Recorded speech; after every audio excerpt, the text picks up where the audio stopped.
Retro gaming's seen a massive surge in popularity in recent years, and it's got me wondering. If someone new to the hobby were to approach me and ask me, for example, what the definitive titles that they should try out for the 8-bit Nintendos are, how would I answer?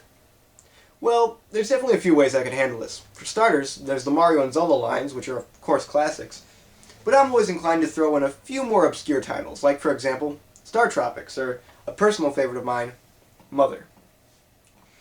And this isn't even taking into consideration the massive number of unlicensed and third-party content that exists for these systems.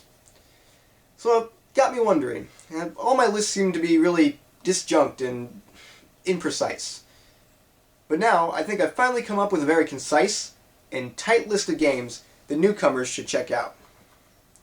The Pulse Line games. The Pulse Line games are comprised of the first 14 non-light gun-based titles that Nintendo ever released for the Famicom, and get their name from the design that is used on all the cartridge labels, which resembles a heart monitor's display. For me, no other line of games better describes Nintendo as a games company in the early 80s as these. They are what I might describe as the essential readings for the Famicom library, and as to highlight this, I'm going to be reviewing all 14 of them in chronological order, plus something a little extra at the end. First up on our list is Donkey Kong.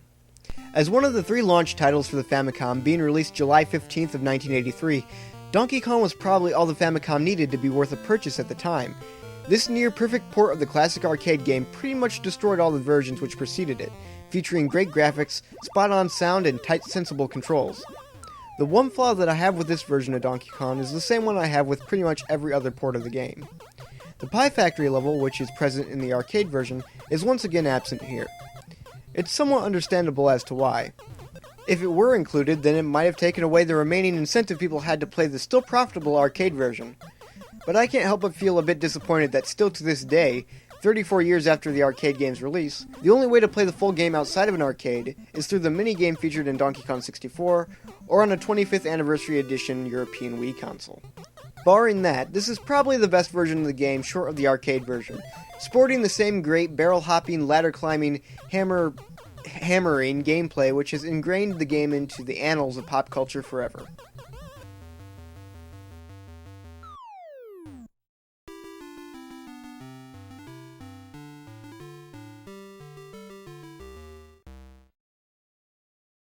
Next up, we have Donkey Kong Jr.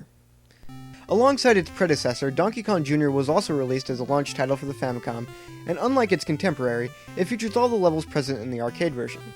Donkey Kong Jr. really epitomizes what a sequel should be, mixing things up while retaining what makes the previous game so great. Motifs of climbing and jumping to clear objects return, but are given some extra flair. Climbing in particular is much more nuanced this time around. For example, Donkey Kong Jr. can straddle the vines from 3 different positions, and depending on the position and the direction he's climbing, the speed at which he can climb is affected. The addition of jumping boards and horizontally floating platforms also add to the core platforming element.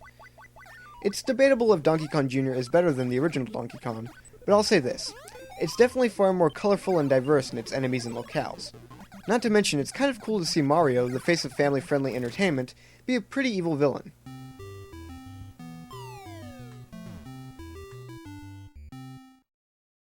Next, Popeye.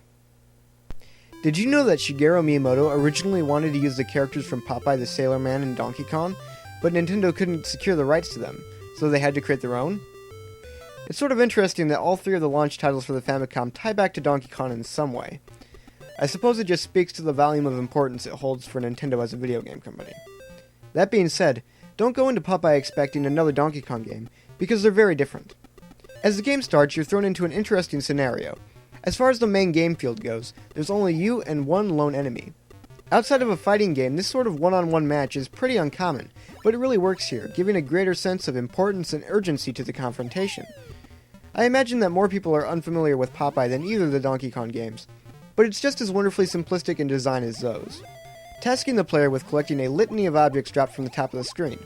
When all the objects are collected, the level ends and the next one begins. As the game progresses, more obstacles will get in your way, but for the majority of the gameplay, it's one-on-one against a mostly invulnerable enemy, who can only be briefly removed from the screen by the use of the ubiquitous can of spinach that you would expect to see from the Popeye license. If you haven't yet played Popeye, you might be tempted to skip over it for no reason other than you don't like the license, but I implore you to try it anyway, as it really does exude that classic Nintendo gameplay.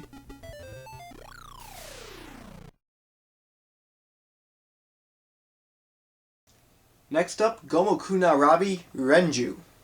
Gomokunarabe is one of the more distinctly Japanese games on this list, based on the Japanese board game Go Bang, which itself has origins in the Chinese game Wuzi Qi.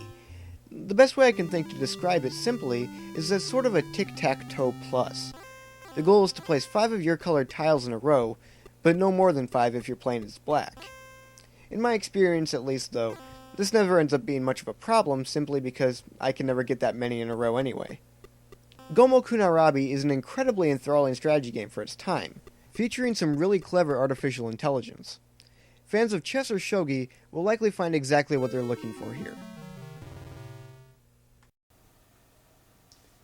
Mahjong. Released on August 27th of 1983, the same day as Gomokunarabe, this is the second and last board game conversion in the Pulse Line series, and as the name would imply, it's of Mahjong. I'd like to say that this is one of the deepest games to come out of the early years of the Famicom, perfectly encapsulating what has made Mahjong still to this day one of the most popular traditional games in Japan. But to be able to claim that, I would have to know what I'm doing, and unfortunately, I do not.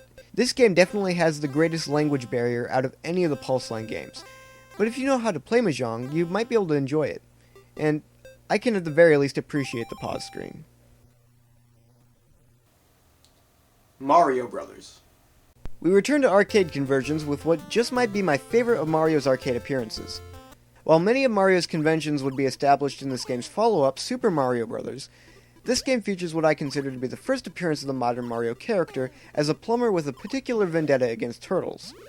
With Mario Bros., Nintendo once again demonstrates that they are not a one-trick pony, making this game feel and play completely different from Popeye or either of the Donkey Kong titles. For starters, the controls are made to feel intentionally loose, making Mario and Luigi feel like they're actual people who carry real momentum. The goal of each level is to defeat all the enemies by hitting them from beneath their platform and then kicking them off the stage, gaining extra points by chaining hits. But every few levels, this formula is broken and replaced with a bonus stage, where you attempt to collect all the coins on the screen. Mario Bros. Is also nearly infinitely playable, because unlike its predecessors, it doesn't loop, each stage building on the previous one and increasing in difficulty. Popeye No Iagosobi. This is a game which I've technically reviewed before. In fact, it's my first ever game review, but I'm going to talk about it again anyway.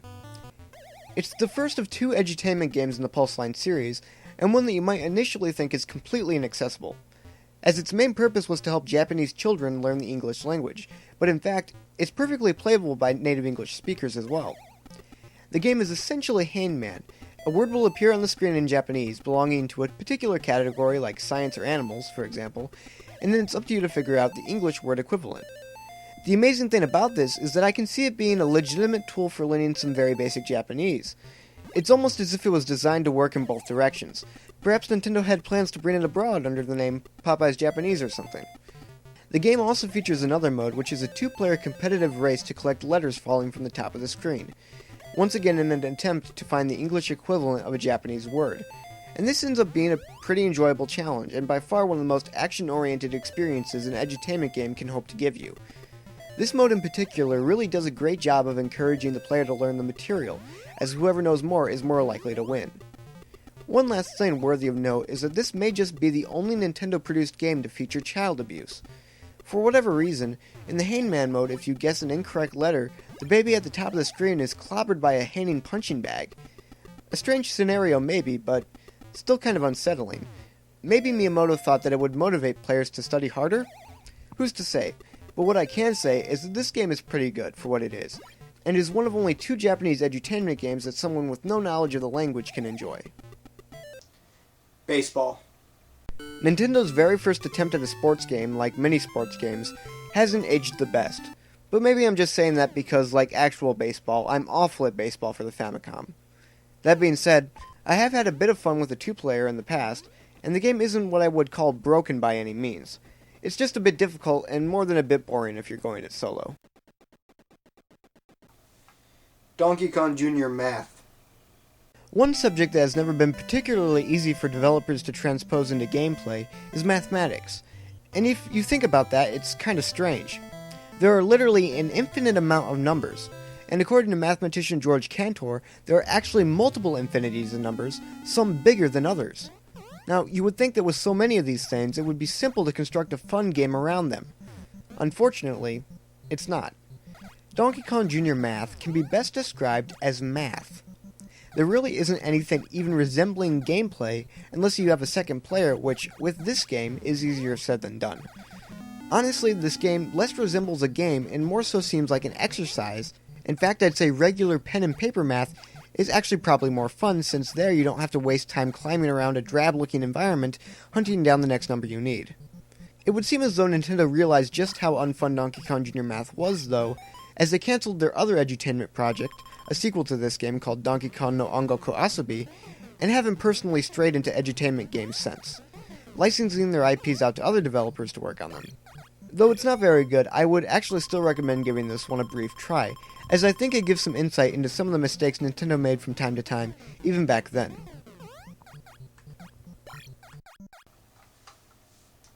Tennis. Despite my usual disdain for sports games, I found myself actually enjoying tennis quite a bit. That's probably because at its core this game is just a slightly deeper version of Pong, but I'm okay with that. Plus, it features the first ever cameo of Mario, seen here as a referee. As far as the sports games in the Pulse Line series go, I would say this one is the most gamer-oriented. But if it still isn't your thing, it might be worth noting that the tennis cartridge can be used as part of an obscure glitch in Super Mario Bros. That allows you to access over 200 extra worlds made up of the game's garbage data. Pinball. People give pinball a hard time, and it's not completely undeserving of it, but I think people are more critical of it than they should be. For starters, it's one of the best approximations of pinball in the early video game scene as far as physics go. The graphics look nice, and even has a Mario minigame that's sorta cool. I suppose pinball might be best described as non-offensive. It's not one you'll come back to very often due to its lack of variety, but it's not one that you're likely to hold a grudge over, and every now and again it's fun to play a few rounds if you're feeling particularly bored. Golf. Golf isn't a game that I should enjoy. I mean, who doesn't enjoy playing a virtual version of what is arguably the dullest sport? But I find myself coming back to it more than even I would expect. There's something sort of strangely appealing about its lackadaisical pace, strange faux 3D aesthetic, and the arrangement of the environment.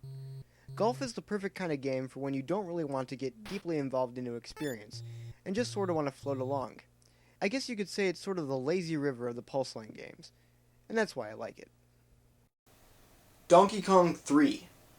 People really dislike Donkey Kong 3, probably because it suffers from Mario Bros. 2 syndrome, that meaning that it was so radically different from its predecessors that everyone dismissed it as trash, when in reality it's actually incredible.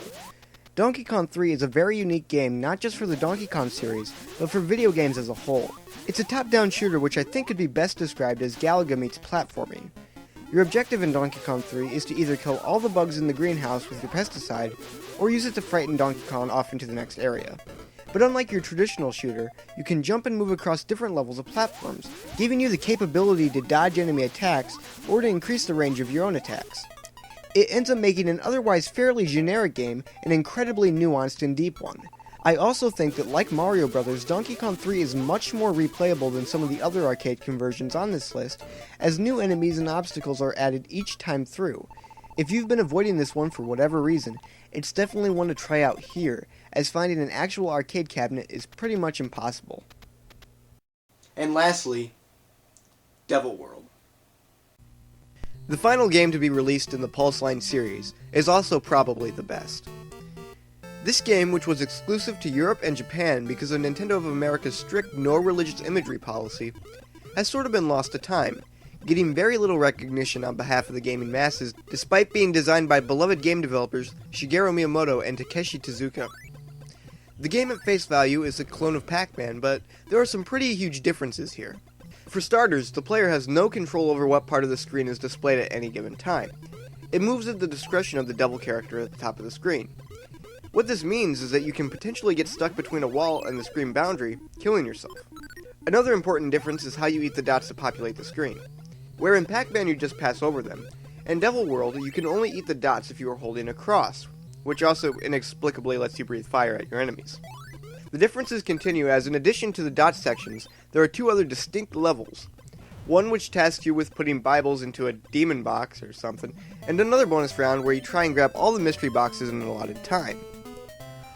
All of this, as well as solid controls, nice graphics, and an enjoyably weird scenario, makes Double World a must-play, which is probably better than the game which so many try and compare it to, and at the very least, features more variety. Now, as many of you who have seen my videos in the past know, I'm very interested in pirated gaming, and I recently acquired a cartridge that I really wanted to talk about, but I couldn't really work it into a video, until now. So what is this game? Well, we'll look at that in just a second, but first I'd like to point out that this card is actually much heavier than even a normal Famicom cartridge. And if we open it up, we can see exactly why, as the game is being stored on EEPROM chips, which, from my understanding, are usually used for prototyping, and are much heavier than the usual glob chips that populate most pirate carts. Though I highly doubt that this is a prototype, in all honesty, I don't know anything of the origins of this cart, other than from what I can tell, there seems to be another similar looking one out there somewhere. Anyway, let's pop it in and see what it is. Excitebike. This seems somewhat fitting, as it was one of the earlier Nintendo titles not to be released in the Pulse Line form. I'm actually not going to take the time to review this game right now, though, as I want to cover the follow-up to the Pulse Line games, the Silver Box, or as they're sometimes called, the Picture Label games, of which Excitebike is a part in the future. Before closing the book on this very long video, I'd like to offer some possible advice to beginning collectors out there. In my experience, there are a few games which can be particularly hard to come by. First of all, there's Mahjong. The game itself is actually really common and pretty cheap. However, finding a working copy seems to be a different story, as I went through two completely busted ones before I found one that worked at all. Then there's Gomokunarabe Renju. This one is not only one of the more expensive cards, but it can also be really hard to find at all. Only a couple of single cards ever seem to be up on eBay at a time, and often it seems that they aren't even coming out of Japan. My copy, for example, was obtained through a reseller in England. My last piece of advice is don't overpay for Donkey Kong. It can be quite difficult to find for under $17 as a single cart, and frankly, that's just too much. My suggestion is to either wait it out until you can find one for cheaper, less than $10 is a pretty good price, or pick it up as part of a lot. And I think that wraps it up for this retrospective review of the Pulse Line games. Thank you all so very much for watching. If you have a game or games to suggest for a review, feel free to send me a message or comment here on YouTube. Send me a tweet at MikeTheGamerGuy, or even contact me through the Pulse Wave Gaming Facebook page. I can't guarantee that I will review the game in question, but I'll take it under advisement. Thanks again for watching, and I'll see you next time.